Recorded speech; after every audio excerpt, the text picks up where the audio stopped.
Boa tarde, pessoal. Bem-vindos aqui a mais um Távola do Fim de Tarde.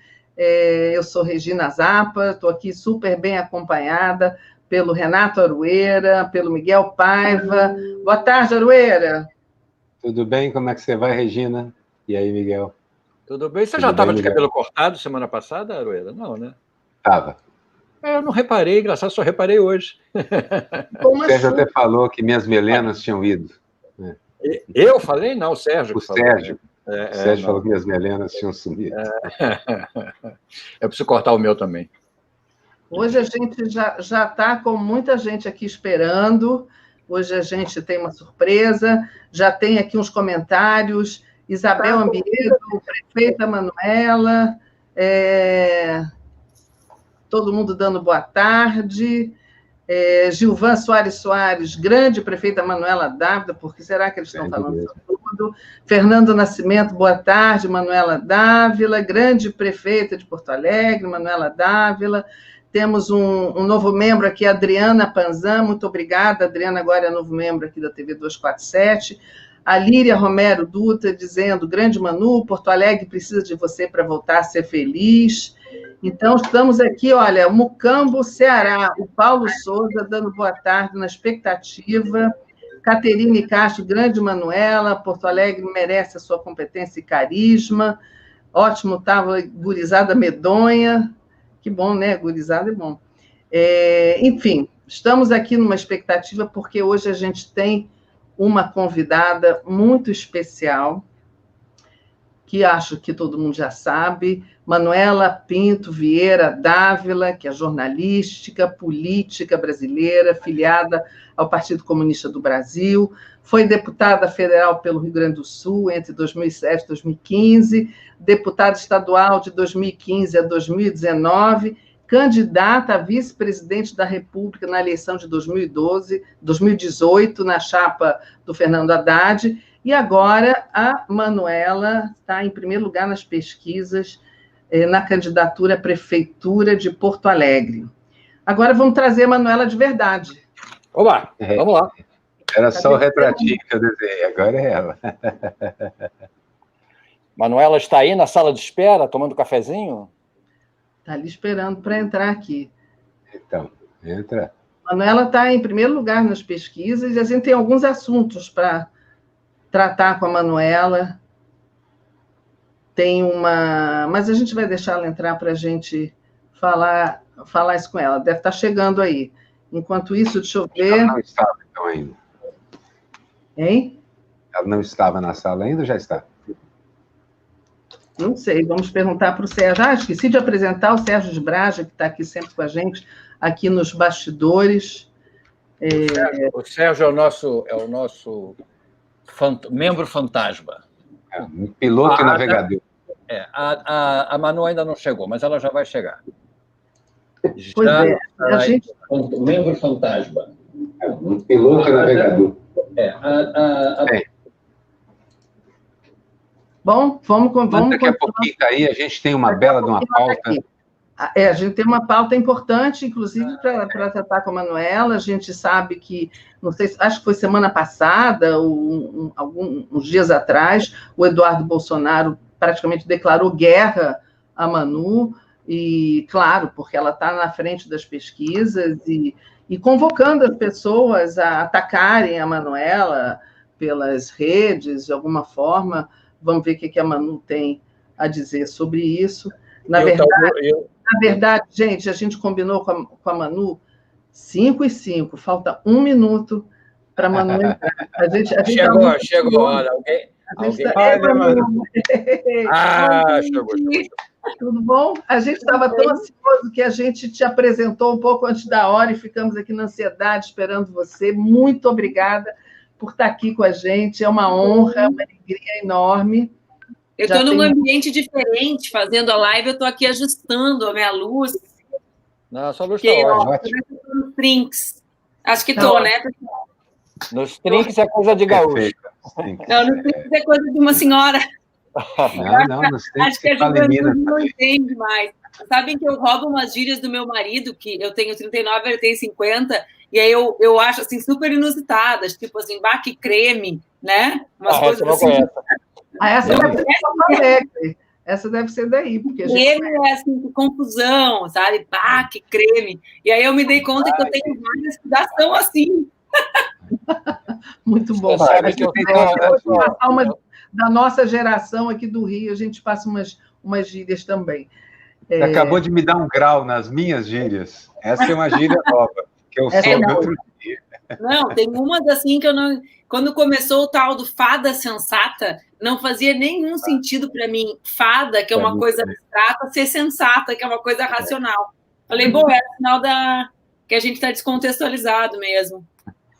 Você sabe que eu passei minha infância toda em Porto Alegre, eu sou filho de gaúcho, eu sou praticamente... Só não nasci aí, entendeu? Mas eu realmente tenho uma nostalgia, assim, de uma cidade onde eu não vivi.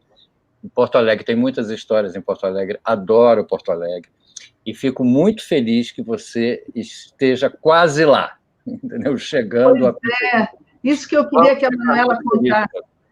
Já tem, Manuela, Manu, umas 500 pessoas aqui já assistindo, já estava todo mundo ansioso, te esperando. Eu queria que você comentasse nisso. Como é que estar à frente nas pesquisas? Como é que você está indo? Como é que está indo a tua campanha? Como é que você está se sentindo? Então, assim, tem vários olhares sobre isso, né? Primeiro que a gente sabe que pesquisa não vence eleição, mas para mim é muito significativo, pessoal e politicamente, estar liderando a pesquisa aqui em Porto Alegre. Pessoalmente, por várias razões, né, Regina? Talvez a principal delas seja que eu vivi anos muito difíceis, né? É evidente que é uma dificuldade que é política, né, de ser alvo das fake news, do ódio, da violência política fomentada pela família, pelo clã, né, Bolsonaro, mas é óbvio que isso tem um impacto pessoal, né? Eles, desde 2015, me fizeram seu alvo aqui no Rio Grande do Sul, porque eles achavam que eu ia ser candidata a prefeito em 2016, eu também liderava as pesquisas, me agrediram grávida, agrediram a minha filha fisicamente recém-nascida, né, perseguiram o meu marido, que é um artista relevante, né, e que foi perseguido de várias maneiras, né, cancelando shows, expulsaram ele de um clube, ele é atleta, então fizeram tudo para me fragilizar pessoalmente. E liderar as pesquisas na minha cidade é como se as pessoas daqui me dissessem: a gente não acredita, né? A gente sabe quem tu é. A gente te conhece desde menina, quando tu começou a ter mandatos, e a gente viu tu crescer, porque eu tenho uma singularidade. Meu primeiro mandato, minha primeira eleição, eu tinha 22 anos. Então, eu cresci fazendo política. As pessoas viram, é muito difícil as pessoas verem alguém amadurecer, né? São 17 anos que as pessoas me acompanham, que eu me exponho publicamente, que as pessoas me acompanham. Politicamente, para mim também é muito expressivo, né? É expressivo porque é Porto Alegre. Porto Alegre é uma cidade que lá atrás, no final dos 80, início dos 90, mostrou ao Brasil que as políticas locais têm relevância e capacidade para enfrentar políticas nacionais de destruição do Estado e de ausência de direitos, né? O governo Olívio, depois Tarso e Raul Ponte, foram governos disso, né? Governos de enfrentamento ao neoliberalismo lá atrás, não no discurso, na retórica, mas na prática, mostrando que a democracia podia ser mais forte, mais pujante, mostrando que era possível garantir políticas públicas para as pessoas das periferias. Para mim é relevante por isso, é relevante porque eu sou mulher e esse povo odeia as mulheres, né? O ódio que eles têm às mulheres talvez seja a coisa que mais os aglutina, né, e que aglutina as mais diversas tribos que compõem esse movimento que não é unitário, que se une no ódio, né? É relevante para mim porque eu tenho o apoio do PT de Porto Alegre, que é um partido com uma trajetória fortíssima, e nós estamos juntos enfrentando essa eleição, e juntos, muito juntos, né? Juntos, uma unidade que é muito construída na luta, que é a luta que nós travamos no último período. Então, para mim, tem vários sentidos políticos essa liderança agora. Agora é isso, né? Todo dia é um dia de mantê-la. Então, às vezes eu fico olhando, assim, o pessoal pergunta, às vezes eu escuto umas referências assim: tu está liderando, por que tu está fazendo essa agenda 4 da manhã na porta da fábrica? Porque eu quero continuar liderando e quero... Dá trabalho, né? Dá trabalho.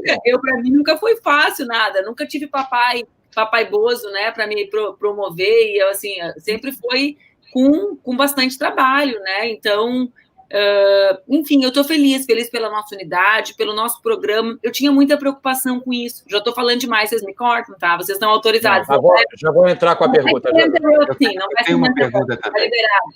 Mas eu quero só falar mais uma coisa, desculpa, Aroeira, que é o seguinte, eu tinha muita preocupação. Óbvio, eu fui candidata a vice-presidente, então tem sempre essa expectativa de que a candidatura ela vai ser uma candidatura que ela tem que ser a candidatura contra o Bolsonaro. Para mim, naturalmente, eu sou contra o Bolsonaro, né? Eu sou de esquerda, sou mulher, sou tudo que eles detestam. Mas eu tinha uma preocupação muito grande em construir um programa que fosse além disso, né? Além da necessidade de resistir, além da necessidade de demarcar, nos provocar a pensar qual é o desafio, como a esquerda pode mostrar na prática que nós somos alternativa a essa gente. Né? Então, como que a gente poderia...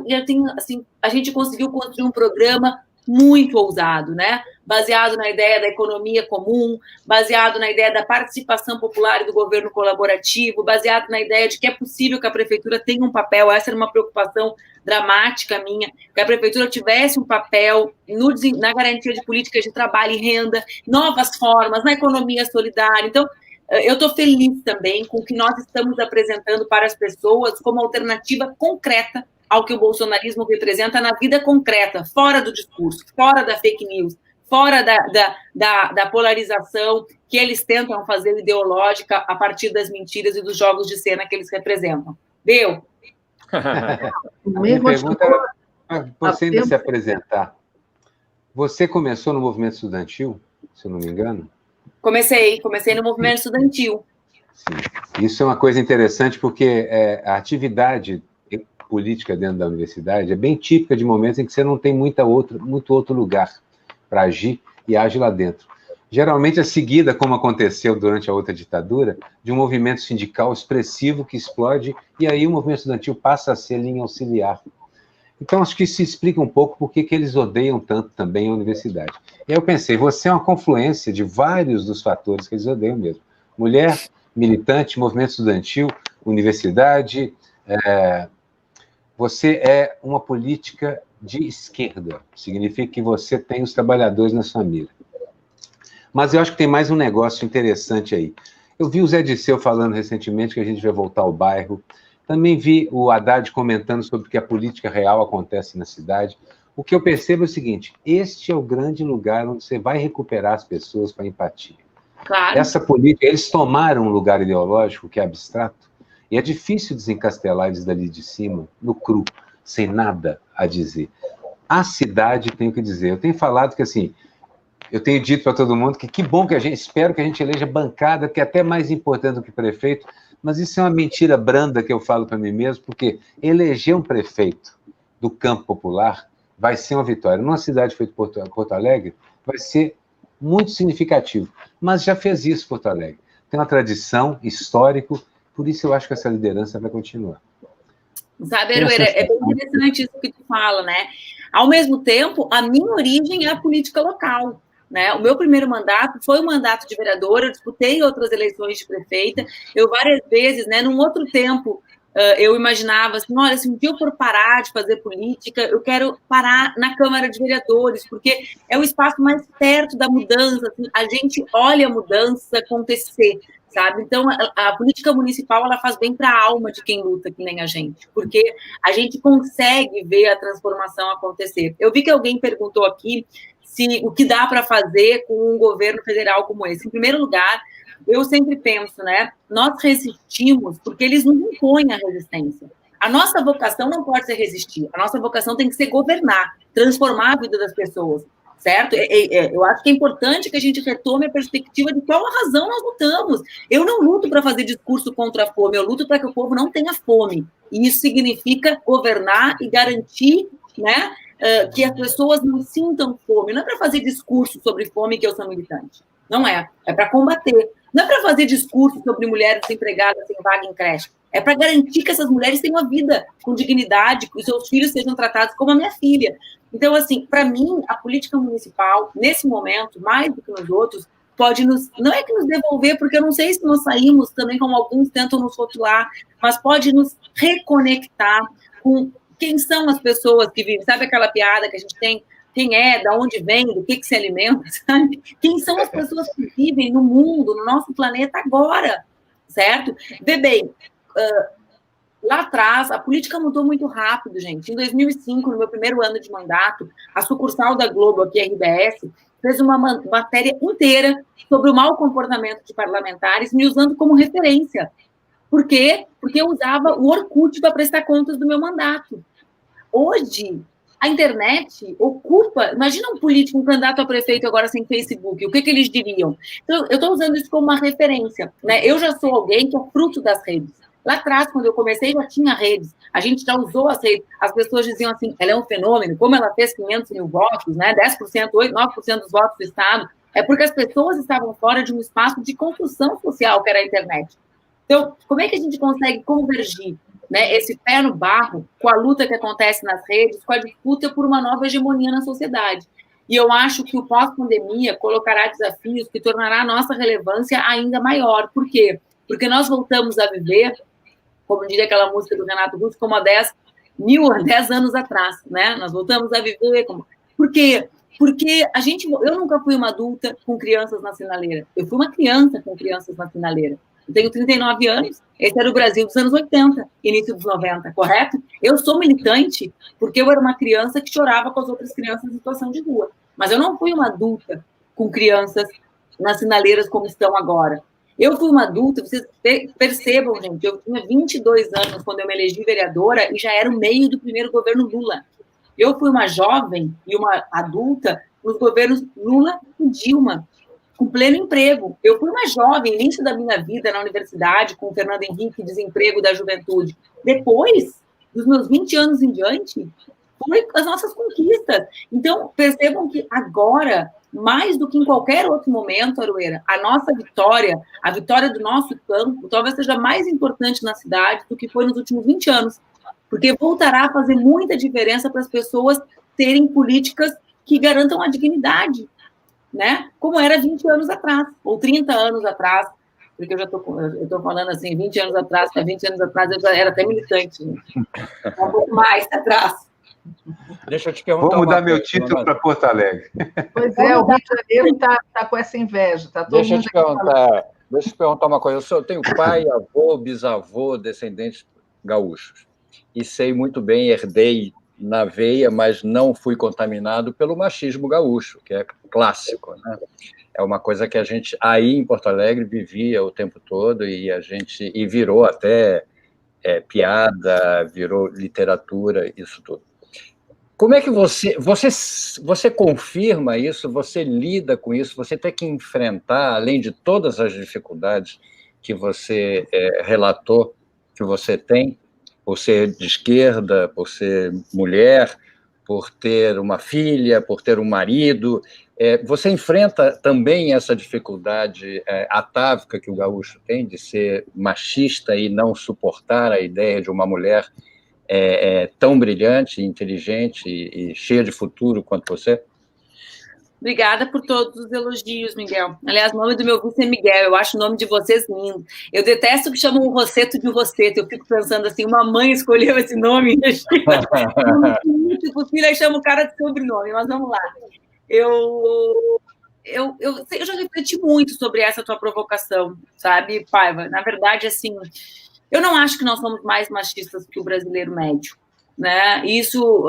Assim como alguns atributos do Rio Grande do Sul são usados para criar uma imagem de uma superioridade, né, eu acho que o imaginário com relação ao gaúcho, né, preenchido por atributos positivos, também é construído a partir desse atributo negativo, de uma masculinidade vinculada ao campo, de que essa masculinidade necessariamente é uma masculinidade anti-mulheres. Eu acho que nós somos um estado machista, como são outros estados da federação. Acho que quase todos, né? Exatamente. Então, assim, eu fico olhando, né? Eu acho que nós temos uma outra característica que talvez torne o machismo mais visível. E essa característica é essa coisa de nós termos pão, queijo, queijo. Nós não termos muito traquejo, muito jogo de cintura, né? Essa coisa que nós acreditamos que herdamos dos farroupilhas, aqui ou se é Maragato, ou se é chimango, aqui ou se é gremista, ou se é colorado, tudo muito preto no branco. Eu acho que isso faz com que a nossa...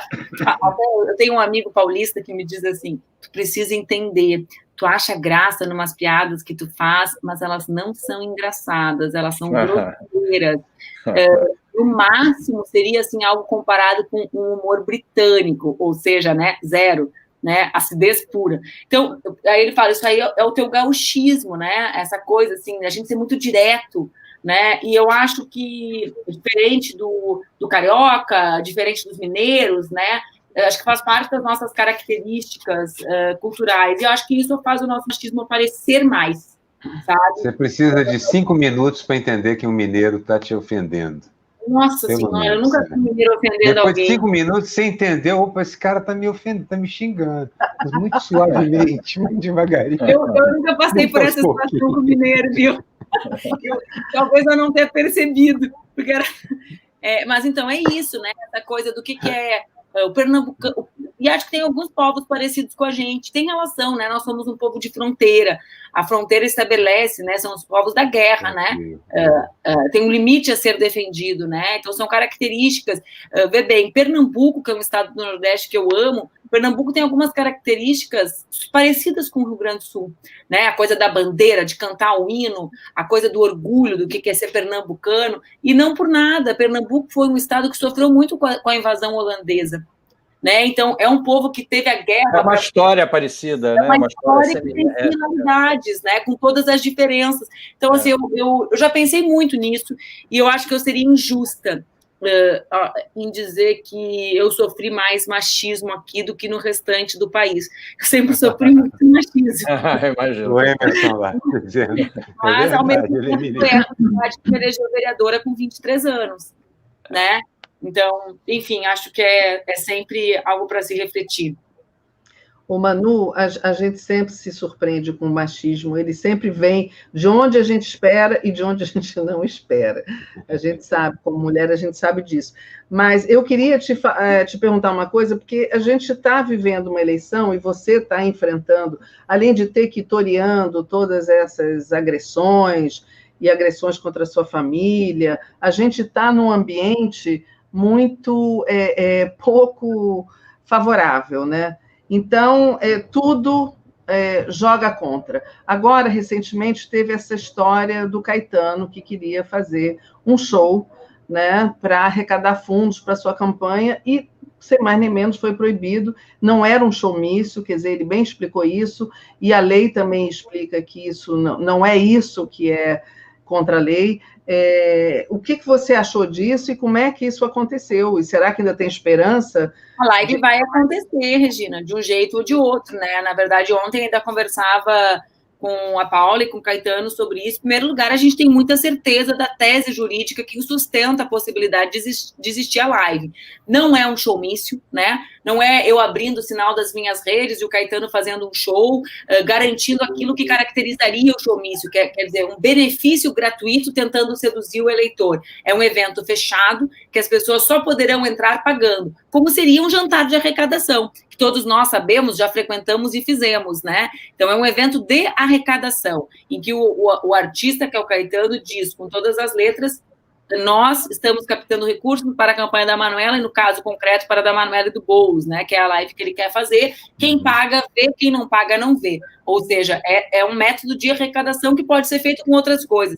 Mas acho que nós vamos vencer, né, porque é uma tese jurídica com muita... Inclusive com precedente. O Caetano já fez um show pro Freixo, assim, e um show de verdade, físico, né, não virtual.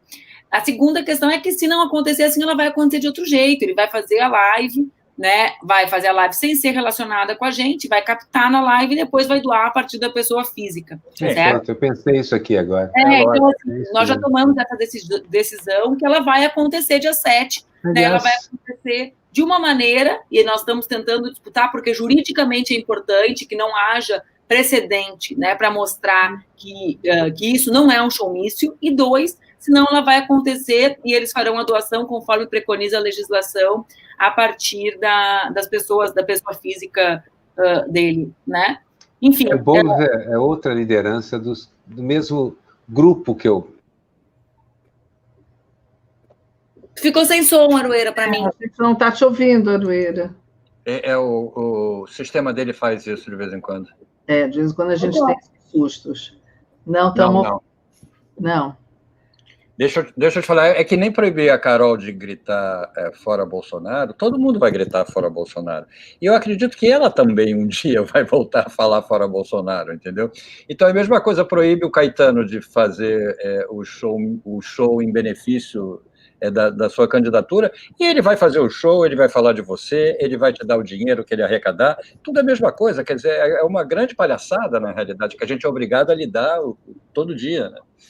Tem gente perguntando aqui, Miguel, como fazer para contribuir para a campanha. A gente tem um site que é Manuela, meu nome é com U, tá, gente? Manuela.poa de portoalegre.br.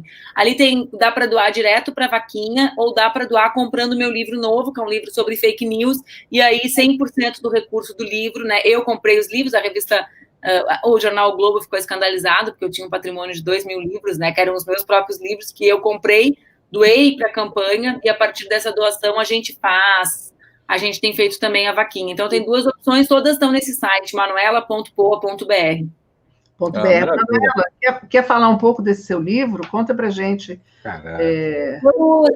Regina, nesse tempo que eu fiquei sem mandato, nos últimos 2 anos, eu escrevi 3 livros, né? Eu criei um instituto de combate a fake news, que chama-se Se Fosse Você, um instituto que combate as redes de ódio, e aí esse instituto, durante esse período, a gente manteve ele, sobretudo, com o recurso da venda dos meus livros. Felizmente, os 2 primeiros ficaram bastante tempo entre os livros mais vendidos do país, né? O primeiro chama-se Revolução Laura, é um pouco a história da campanha eleitoral de 2018, sobre a vivência da maternidade no espaço público e relatos, né, sobre como foi construir aquela campanha tendo um bebezinho, que agora é um bebezão. Eu me lembro de ver você com a Laura. Agora ela está um terror, porque agora os jornalistas chamam ela para as entrevistas e eu morro de medo do que ela vai responder. Agora é a contra-revolução. Ontem uma jornalista perguntou assim: quem é mais legal, a mamãe ou o papai? Eu falei, meu Deus do céu, que dia será hoje? Será que ela está com qual humor? Ela tá, mamãe. Eu falei, olha. Mas o segundo é um livro que eu tinha muita vontade de escrever, que é um livro, quase um livro didático sobre feminismo, que chama Por que Lutamos, um livro sobre amor e liberdade. Então, é um livro que eu fiz para mulheres que, claro, todas nós, né, é um livro para qualquer mulher, para qualquer homem ler, mas é um livro para pessoas que não são feministas, sobretudo, lerem, né? Eu juntei um conjunto de coisas que eu ouvia na internet, que eu lia, que eu escutei na campanha de 2018, de incompreensões sobre o que é feminismo da esquerda e da direita, né, gente? Porque tem uma parte grande da esquerda com um discurso muito ultrapassado sobre a luta das mulheres, dos negros, das negras, dos LGBTs. E escrevi o livro. E o terceiro, que eu lancei agora, faz uns 40 dias, eu acho, chama-se, tem o mesmo nome do instituto, chama-se E Se Fosse Você, sobrevivendo às redes de ódio e fake news. Eu trabalho com os principais casos, né, de como tento a partir agrupar tecnicamente os principais tipos de fake news, né, o uso do humor, a forma de falsa conexão, de tirar do contexto declarações que são verdadeiras, alteração de fotos. Exatamente. Trabalho com esses tipos a partir de pautas que são as centrais, né, racismo, uso da religião, machismo, LGBTfobia, pedofilia, enfim, alguns temas com relatos de histórias reais de algumas pessoas, né, do Jean, da Maria do Rosário, as minhas, da Marielle Franco, enfim, sobretudo de nossos principais vítimas. Você é uma campeã nessa coisa da falsificação de fotos, coisa da... Você é uma espécie de um primeiro lugar nesse campo aí. Você foi muito atacada com foto falsa e notícia falsa. Foto falsa e notícia falsa. Então, como é que você reagiu? Você reagiu juridicamente a isso? Conseguiu reagir juridicamente a isso? Eu quero acrescentar uma coisa a essa pergunta do Aroeira. Quer dizer, se você reagiu juridicamente e se nesse teu livro você agrupa essas questões, né, por temas e tal, e se você dá também uma receita para combater isso.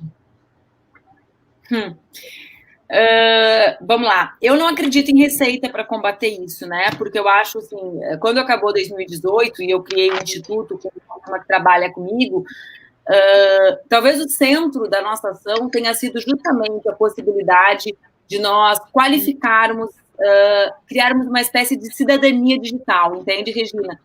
Óbvio, nós temos... o inquérito do Supremo é a prova de que nós temos um conjunto de leis capazes de investigar e punir aqueles que produzem e distribuem notícias falsas no nosso país. Nós temos poucos ajustes legais. O Senado tentou fazer ajustes legais, fez com boas intenções, mas promoveu um desastre. Então, nós temos que ter o governo, polícias, orientadas pelos governos, mas com mais disposição de fazer um enfrentamento. Eu repito, o inquérito supremo é a prova que dá para saber quem faz, dá para bater na cara e dá para pegar o computador e provar, certo? 2, eu acredito muito que a gente tem que treinar as pessoas para identificar.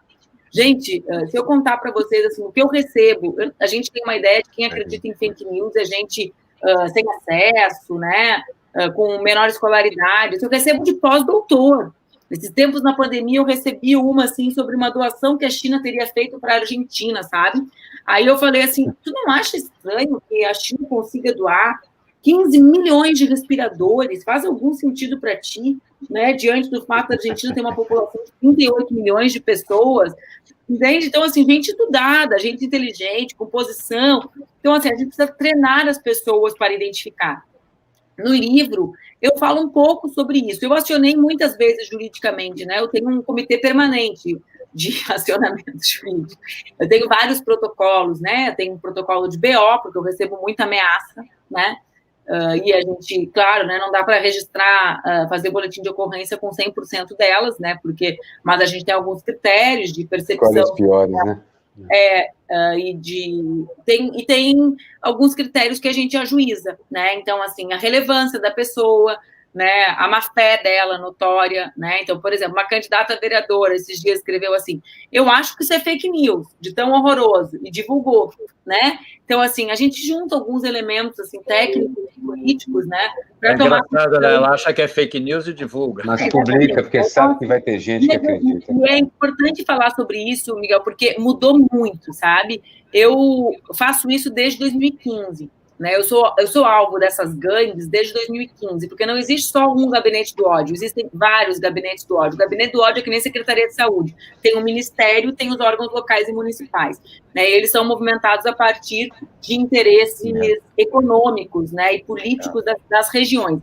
Então, desde 2015 eu ajuizo. E sabe que é muito impressionante a mudança de compreensão do judiciário.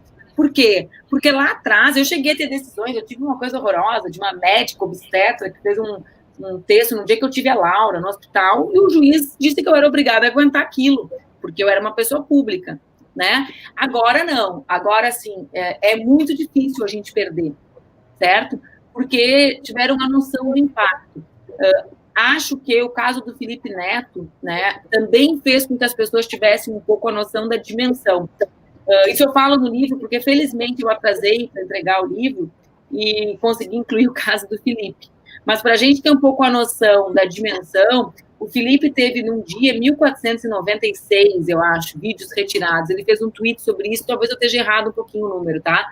Numa noite da campanha eleitoral de 2018, numa única noite, nós retiramos 13 mil que tinham sido compartilhados 147 mil vezes.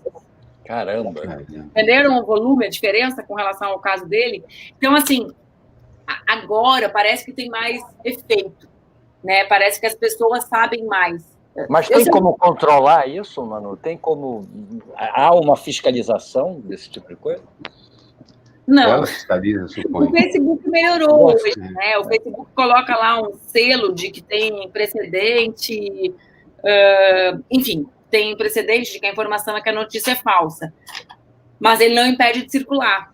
Pois é. Então, assim, a única forma é notificar e tirar, Esse é um dos debates que a gente tem que fazer, porque, de um lado, a gente tem redes que tiram conteúdo sem deixar claro as regras para os usuários, e, às vezes, até uma turma de esquerda comemora, não se dando conta, sabe? Às vezes removem uma coisa do Bolsonaro. Tá, mas para aí, qual é o critério para ter removido aquilo? Tem que ser claro, porque hoje é o Bolsonaro, amanhã sou eu. entendeu? Então tem que ter um critério. Na pandemia eles estabeleceram um critério, tudo aquilo que for contra a ciência. Ah, ok, beleza, é um critério, eu sei, todo mundo está sabendo. Então, nós não podemos aceitar ser mandados por empresas transnacionais, né? Então tem esse tema. Mas, de outro lado, tem o tema de que eles contribuem muito pouco, né? Então, ok, eles não têm... Às vezes a gente ganha ação, demoram para notificar, enfim, mas acho que já melhorou muito, perto. Eu já sofri muito mais do que sofro hoje, não com a disseminação que está muito mais robotizada, etc., mas com a velocidade que os juízes decidem favoravelmente a quem é vítima, né? Então, fazendo com que as pessoas se retratem, enfim. Gente, deixa eu falar uma coisa. A Manu precisa sair em si. Outro debate. Que ela vai à luta, ela tem outro debate. Já. Então, pode ser uma última pergunta, Manu? Claro. Então, uma coisa que eu não sei se eles querem acrescentar alguma coisa, eu queria saber o que você considera, o que é, na sua opinião, o ponto forte da sua campanha? Acho que são várias coisas, né? Acho que é a conexão com a periferia. Acho que isso é o principal, né? Que é a soma do que eu represento na cidade com o PT de Porto Alegre. Assim, o povo pobre da nossa cidade tem uma memória muito viva sobre o que é participação popular, o que é um governo comprometido com o povo, e vive um governo de absoluto abandono, né? Então, existe um contraste, né? E existe uma imagem que é adequada mesmo, que é a certa, de que eu sou alguém que luta pelos mais pobres, né? Pela população de periferia. Eu acho que isso é o mais forte. É muito forte também o fato de eu ser uma mulher que construiu a própria vida, né? As pessoas notam isso, assim, é uma eleição que disputa eles entre eles, né? O prefeito é o seu vice, é o ex-prefeito, é o ex-vice, é todo mundo uns contra... É tudo gente do mesmo projeto brigada entre si, é uma confusão, né? Então, o povo nota isso também, mas é muito forte, assim, o voto das mulheres trabalhadoras em mim, né? Acho que é uma identidade também legítima, né? Porque realmente eu e a minha turma, né? O meu partido, nós construímos as coisas com os nossos próprios pés, né, Regina? É assim que é, né? Que bom, maravilha. Manu, super obrigada. Foi muito bom. Adorei conversar com vocês. Foi muito bom, a gente sabe que você está super atrapalhada, a gente está aqui torcendo por você, a gente sabe que você vai chegar lá. Estou procurando um lugar que a luz não bata no meu rosto de volta da janela. E a gente tem um encontro marcado para festejar a sua eleição. Olha, vai ter todo mundo, vou fazer um Kerb, a gente vai ter que comemorar a vitória, vai ter que vir a vacina. Sabe o que você sabe o que é Kerb? Não. Kerb é festa dos alemão, que dura vários dias, é o carnaval dos alemão. É uma rede. Com cuca de banana, pronto. Nossa, exatamente. Com cuca com linguiça, que é uma boa invenção deles. Obrigada, adorei conversar com vocês. Muito obrigada. Alegre no meio da dureza. Um beijão. Boa sorte para você, estamos aí. Fiquem bem, obrigada. Obrigada. Tchau, Manu. Muito bom, muito bom. Ótimo. Vocês estão me ouvindo que meu som andou sumindo de novo aqui, não? Não, agora não percebemos, mas enfim, foi muito bom, muito bom. A Manu me enche de otimismo também, porque ela, Boulos e outros, há muitos líderes dessa faixa, tanto etária quanto de representação também, gente que realmente representa. Quando se associa isso a essa ideia que se espalhou na esquerda, tanto PT quanto PSOL, quanto PCdoB, que são os coletivos para a eleição de vereadores, isso é uma forma muito eficiente de agir, eu tenho estado otimista com o que a esquerda está aprendendo a fazer e com as lideranças que a esquerda produziu nesses anos. A Manu é uma delas, magnífica. E é uma alegria, né? Uma alegria, uma inteligência, uma esperteza. Nada foi fácil, a vida dela é de muito enfrentamento. Mas passa para a gente uma coisa muito positiva, muito legal. Muito positiva. Grande candidata, fará um grande governo. Eu acho que todo mundo aqui também, pelos comentários, todo mundo gostou muito da participação da Manuela, e vamos trazer ela depois que ela for eleita, né? Se ela for eleita, você acha que vai? A gente vai trazer ela de novo, vai festejar e vai fazer essa rave aí que ela falou, que eu não esqueci. Recife é Marília Reis, prefeita 13, grande figura também. Tem bons candidatos, a gente vai chegar lá. E podemos conversar um dia com a Benedita também. Claro. A Benedita é uma pessoa extraordinária, que dá um papo ótimo, tem histórias maravilhosas, E eu acho que Nesse vale caso, a pena. vamos trazer Undina também, claro, a querida Claro, Benedita Amiga, é genial. Então a gente já tem 4 encontros Mas, marcados aí pela frente. não teremos tempo para tanto debate até a eleição, pelo Exatamente. visto. Não, nós vamos falar só com os candidatos, a gente vai Regina, poder bota a ordem. Qual a nossa pauta aí agora? Bom, assunto que foi quente nessa semana, que foi muito comentado, duas coisas do vice-presidente Mourão, né?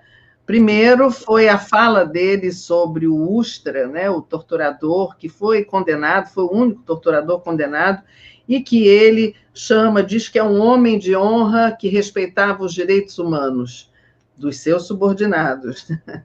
Então, isso aí foi um choque, muita gente reagiu a isso. E teve também uma entrevista dele a uma TV americana, esqueço aqui agora o nome, eu ia pesquisar, mas esqueci de botar aqui, onde o entrevistador foi muito duro com ele, foi uma entrevista muito boa. Aliás, um exemplo para os nossos jornalistas e como ele foi firme e enfim, afirmando coisas que o próprio entrevistado ia negando. Então, queria saber se vocês têm algum comentário. Eu queria pedir ao Sérgio, que o Aroeira fez uma charge. Vamos mostrar as charges. Do Mourão com o Brilhante Ustra. Fez duas, pois é. Do Mourão com Ustra. E aproveitar esse momento aqui, que é para a gente respirar da ausência da... ele botou a minha mesmo. Tudo bem. Isso aí é da ministra, depois do discurso maravilhoso. Não era esse o assunto. Essa de hoje, da Carol, é a charge de hoje, que está tendo uma repercussão enorme, muito boa. A Carol Solberg, né, que foi punida por ter gritado fora Bolsonaro no jogo. Essa aí desse entrave que está rolando agora no STF, lá estão julgando, já está 3-0 para manter a prisão preventiva, estou vendo aqui. Mas eu queria a do Aroeira com o Brilhante Ustra e o Mourão. Eu acho que ela passou. Não, essa também Não passou, não. Não, essa é a não. última. Essa é uma delas. Essa é uma. Um amigo, um homem de honra que respeitava os direitos. Essa que é a charge que o Miguel se feria, eu acho. Exatamente. Essa transformação, essa fusão de um com o outro, entendeu? Que é uma ideia fantástica, muito bom. Um é o outro. Basicamente, é um cargo. Exatamente. O cargo é esse, o cargo de tortura, de obter as coisas pela força e com a violência. Né? E eu acho que o óculos escuros que eles usam é para a gente não ver o sangue nos olhos, né? Eu acho que é uma... Quando eu fui preso porque eu panfletei na Praça 7, lá em Belo Horizonte, um homem grande, com a camisa de Banlon, que nem existe mais, uma calça de tergal, sapatilha branca e óculos escuros. Peguei o panfleto para ele, virei de costas e ele me pegou pelos fundilhos e pela gola e pum, jogou dentro de um caminhão. Aproveitou e te prendeu, né? Ele era um agente ali. Nem disfarçado estava, mas sejamos realistas. Com essa roupa que eu descrevi, nem disfarçado ele estava. Mas é típico dele. E eu acho que essa atitude do... Ele custou a falar esse tipo de barbaridade, né? O Mourão falou outras barbaridades. Ele a parte racional do governo, lembra disso? Exatamente. Mas eu acho que eles não resistem, uma certa hora eles acabam falando a história, porque eles acreditam nisso, eles acreditam de fato, eles não são como a gente, eles acreditam que o melhor. Eles acreditam em uma parcela significativa da população brasileira, não a maioria, mas uma parcela, aliás, do mundo, acredita mesmo que a solução da força é a melhor, é a que resolve mais rápido, a força é a coisa que melhor resolve o problema. E eles querem governos fortes. Nós estamos enfrentando um fascismo raiz. Nós não estamos enfrentando só uma aparência de fascismo, não. Nós estamos enfrentando um fascismo que surge de condições muito objetivas para ele surgir. De ausência de motivo para viver, falta de futuro, falta de condição, lumpen classe média, lumpen proletariado e políticos mentindo descaradamente boa parte do tempo. Pior, a democracia burguesa liberal, a gente sabe que ela é um negócio, a gente fala isso todo o programa, é um acordo de amigos, de grandes famílias,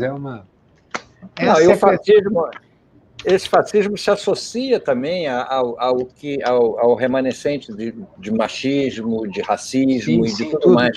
Uma coisa é outra. Vira tudo uma grande massa falida, autoritária, entendeu? Que determina os nossos rumos, e infelizmente determina os nossos rumos. O trabalho que dá a sobreviver a isso é muito grande, entendeu? Você vê a Carol mesmo. A Manu, o Boulos, a Renata Souza, serem fenômenos que me interessam muito, que eles são a utopia encarnando e virando gente, se você para e pensa. É justamente gente que representa os invisíveis, os excluídos de todo jeito. O Boulos representa o sem-teto da cidade. É o morador de rua, gente. É o mais invisível dos seres humanos. A Manuela representa mulheres, e a Renata Souza também, mulher negra, de comunidade, da Maré. O que eu vejo é o seguinte, eles assumiram o protagonismo. Por isso, meu otimismo. O refresh que isso significa para toda a esquerda é impressionante. E é importante que a gente ressalte também, por exemplo, essa coisa que eu falei agora há pouco. Esse episódio da Carol pode parecer pouco significante, mas não, é bastante significante. Ele revela não só a falência desse esquema todo de julgar e punir um jogador de futebol, jogadora de vôlei, porque emitiu uma opinião, isso já é um retrocesso danado. E ainda sob a forma de um pito mas isso está nas regras. Entendeu? Mas isso está nas regras. Eu sei, mas as regras existem para ser contestadas. Alguém já dizia isso, né? Não, são regras da ditadura. O Comitê Olímpico era a organização da ditadura. Exatamente. Então, ainda vem sob forma de uma bronca machista condescendente em relação a uma menina.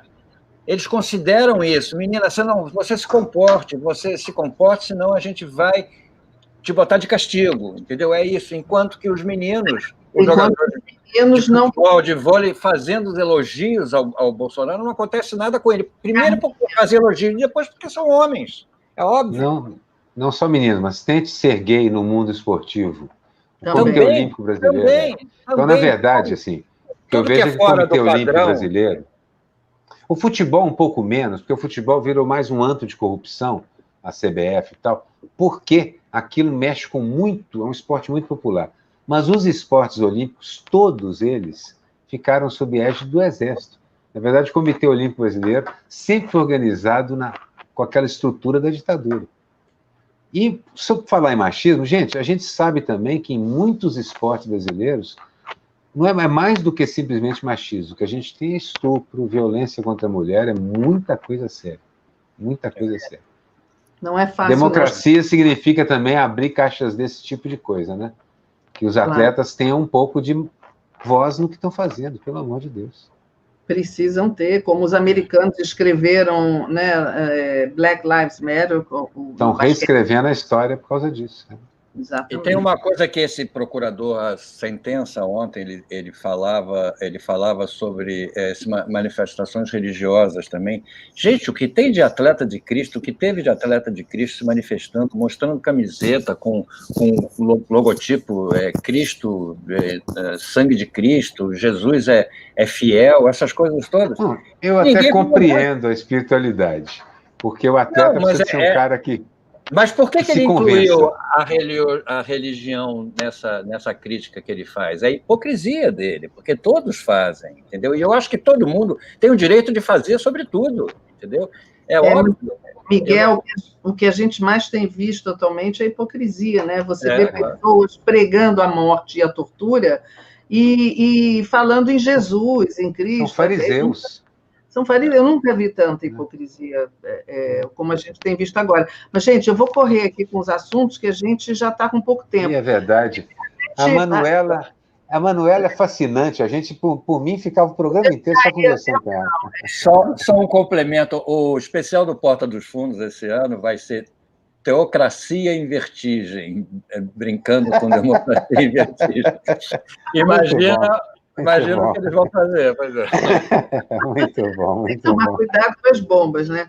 Mas olha só, então, a gente ia falar, vocês podiam mostrar de novo a charge do boi, vocês fizeram charge também em relação àquela questão do André do Rep, que foi solto pelo Marco Aurélio. Isso é toda uma discussão que merecia um programa inteiro. E a gente, agora eu estava sem saber muito bem, mas agora eu já entendi, né, o que aconteceu. Mas vamos deixar isso para a próxima, porque certamente esse assunto vai estar rolando ainda na próxima semana. Mas eu queria mostrar aquela charge do boi, porque todo mundo lembra aqui que a nossa ministra da Agricultura disse que o boi...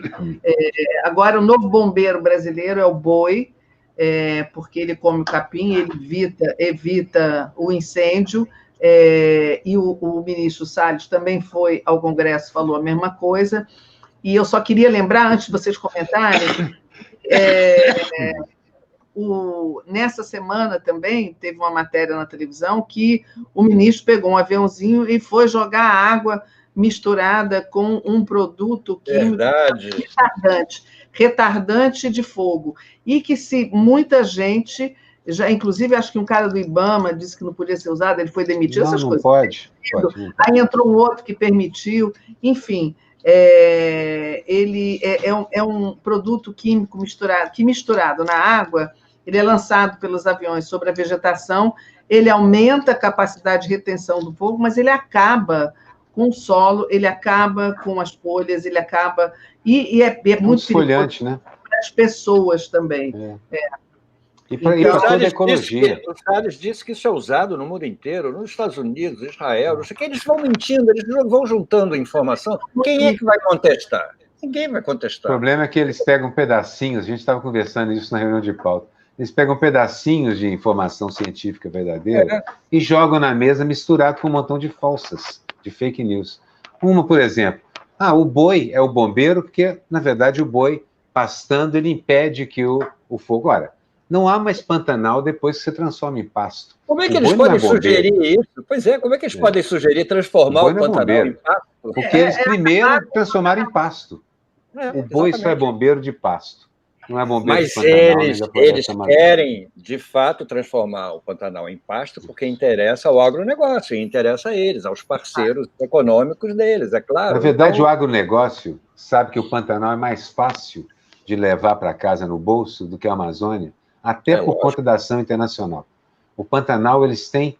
Na verdade, é onde eles têm feito os maiores nacos de terra, tem saído do Pantanal. A gente está perdendo o Pantanal numa velocidade até maior do que perde a Amazônia.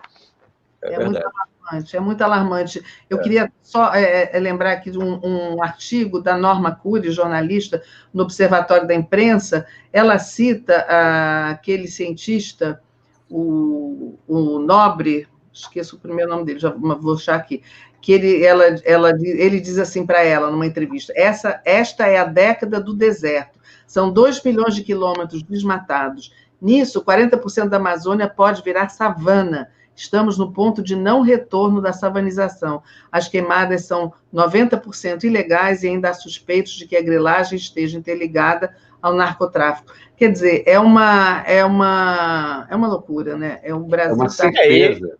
E a grilagem está ligada ao narcotráfico e ao garimpo, além do agronegócio.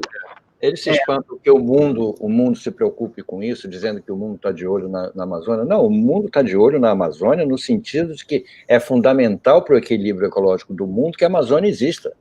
Entendeu? As pessoas brincam com isso, o que o aquecimento está causando já de danos ao planeta. E se você acaba com a Amazônia, vira uma coisa incontrolável e sem retorno. É um ponto que não dá mais para você. Você vai replantar a Amazônia? Como? Se aquilo ali é resultado de milênios, milhões de anos, aquilo ali. Na verdade, eles vão usar isso também. Mas é aquele negócio, eles vão usar o nacionalismo para dizer que querem tomar a Amazônia da gente. Não. Querem tomar a Amazônia do grande agronegócio. Mas também o nacionalismo dizem que é o último refúgio do canalha, né? Basicamente é isso. Isso que eu li, esse cientista que eu citei, um cientista da área de aquecimento global, Carlos Nobre. Mas agora a gente vai ter que pular para outro assunto. E o Aroeira vai dar o tema aqui para a gente. É verdade, eu tenho que fazer esse tema aqui. Tem que introduzir o tema. E vai ter que ser... É um tema musical, na verdade, né? Que virará um tema político e que virará...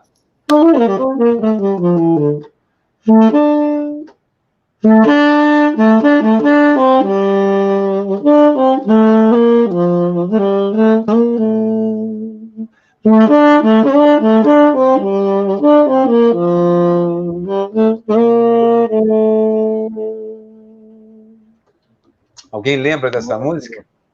Comandante Che Guevara. Pois é, e nós vamos fazer uma homenagem aqui no final do nosso programa, porque esta semana, no dia 9 de outubro, né, recentemente, foi o aniversário da morte do Che Guevara na Bolívia.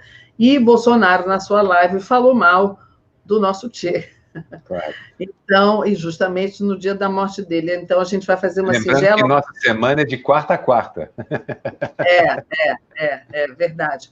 Então, o Aroeira podia introduzir aí esse vídeo que a gente vai apresentar, que é tão bonito. Eu queria só falar, exatamente, antes de você passar para o vídeo, eu queria falar que o dia 9 de outubro não foi só comemorar, foi a homenagem à morte do Che Guevara, como o nascimento de John Lennon, que estaria fazendo 80 anos.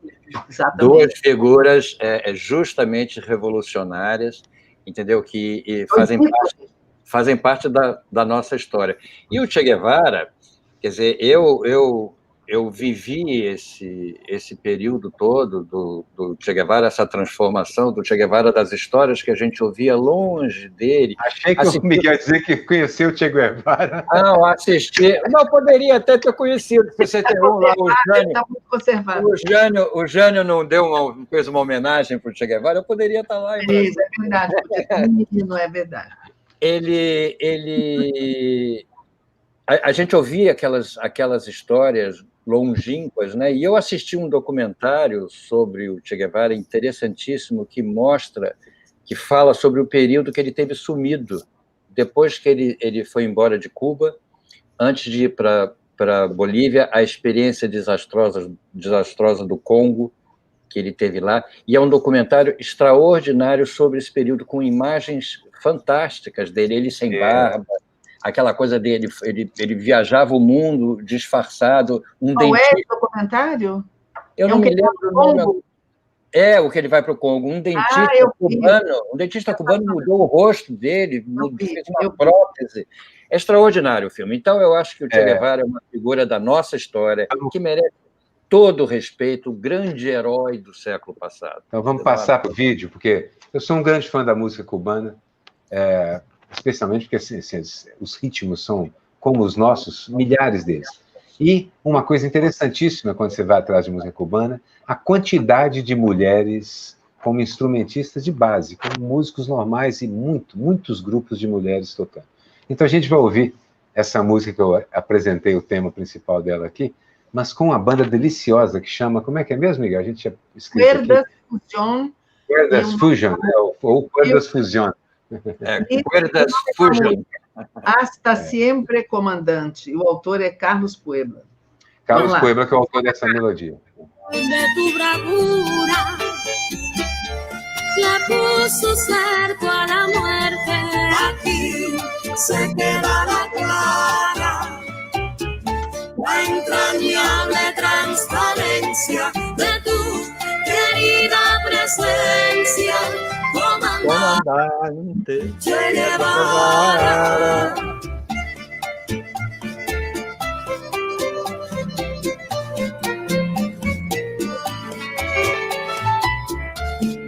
Vienes quemando la brisa con soles de primavera para alcanzar la bandera. Con la luz de tu sonrisa, aquí se quedará clara la entrañable transparencia de tu querida presencia, comandante Che Guevara.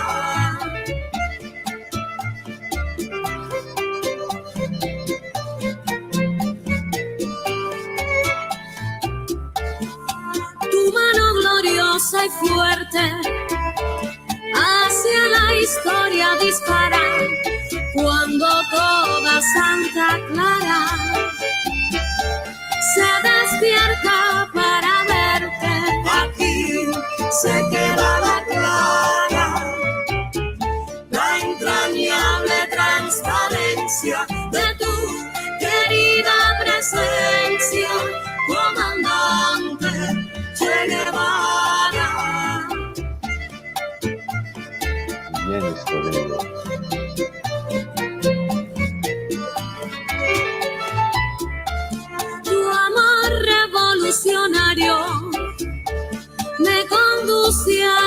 empresa donde espera la firmeza de tu brazo libertario. Aquí se queda la clara, la entrañable transparencia de tu querida presencia, comandante Che Guevara.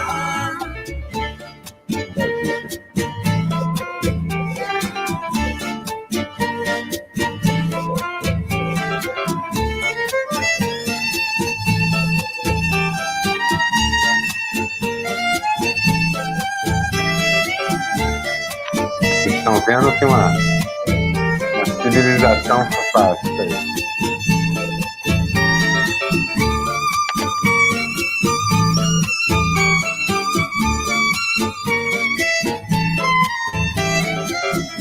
Podia agradecer a audiência maravilhosa que nós tivemos hoje. Muito boa. Sim. 1.550 pessoas assistindo. seguiremos adelante, como junto a ti seguimos. Não tivemos nem tempo de destacar os superchats, novos assinantes, mas hasta siempre, comandante. Aquí se queda la clara, la entrañable transparencia De tu querida presencia, comandante Che Guevara. Aquí se queda la clara, la entrañable transparencia de tu querida presencia, comandante.